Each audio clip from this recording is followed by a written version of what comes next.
Hey kids, it's Papa. You ready to explore the Bible?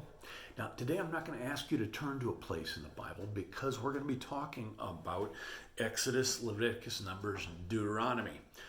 Those four books, they're all talking about the law. You see, God gave the law to Israel.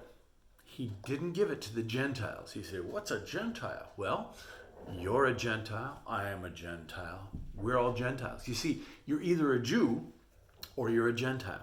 Now, we're not Jews. Your mother and father aren't Jews because their mothers and fathers weren't Jews. Okay? We are not Jews, and therefore we are Gentiles. It's either or. It's the same way that if you're a boy, you're not a girl. If you're a girl, you're not a boy. Okay? And so, because we're not Jews, we are Gentiles. So, the law was never given to us. Now, the law has different parts to it. The first part is the moral law, and this is the law that says this is right and this is wrong. Do this, but don't do this. And that teaches us a lot, and we learn a lot from the moral law, and there is a lot of that we need to do. Matter of fact, our entire society is set up on what we call the Judeo-Christian ethic. And in the Judeo-Christian ethic, we take a look at the law and we say, this is the right thing to do. This is the moral thing to do. And so a lot of our society is built on that ethic. But there was the moral law. There was also the ceremonial law. And in the ceremonial law, it talked about all of the sacrifices, and it talked about how that they were to have all of these feasts, and they were to praise the Lord and to celebrate and do it in this way and this specific purpose and this specific place. And so there's the moral law, there is the ceremonial law, and then there's also the dietary law.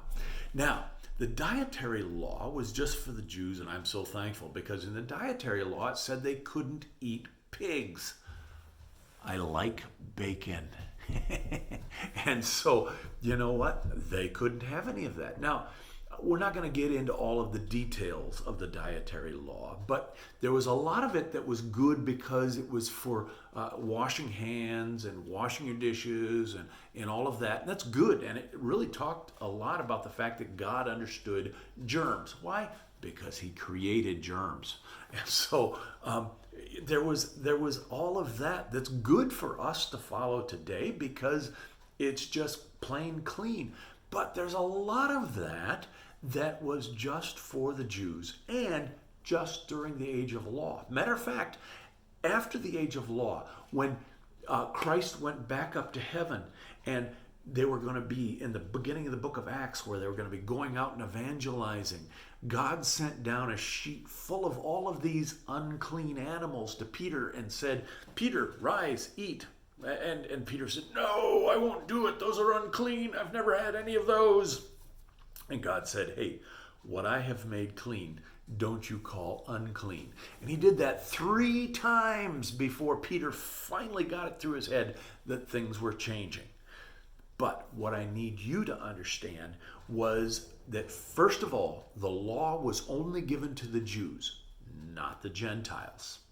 Secondly, you need to understand that the law was only for the Jews during the age of law. Not now. We're in the age of grace now. We'll talk more about that later. But those two things, the law was only for the Jews, and it was only during the age of law. And so those are things you need to remember. That's talking about the law, and that's all I wanted to talk about today. So, all right. Love you guys. Talk to you later. Bye-bye.